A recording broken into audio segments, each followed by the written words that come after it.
هل ممكن اعمل قناه على اليوتيوب واكسب عن طريق المشاهدات وفي نفس الوقت اكسب عن طريق التسويق بالعموله لمنتجات امازون ولا لا؟ ده اللي هنشوفه في الفيديو بتاع النهارده.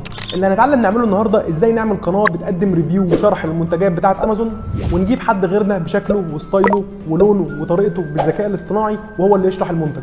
وطبعا كل ادوات الذكاء الاصطناعي ما بتقعش في حقوق النشر بتاع الكوبي رايتس. وبعد ما هننزل فيديو على اليوتيوب وكده هيبقى عندنا طريقين هنكسب عن طريقهم. الطريق الاولاني ان احنا نكسب من المشاهدات عن طريق اليوتيوب، وكمان لما نيجي ننشر الفيديو هنحط في الوصف بتاع الفيديو الافيليت لينك بتاعنا بتاع المنتج، فهو لو دخل اشترى المنتج انت برضه هتاخد عموله لما هو يشتري المنتج. ودي سلسله جديده هنبتديها وهو هنعمل افكار جديده تكون كرييتيف عشان نعرض لمنتجات امازون عن طريق الفيديوهات.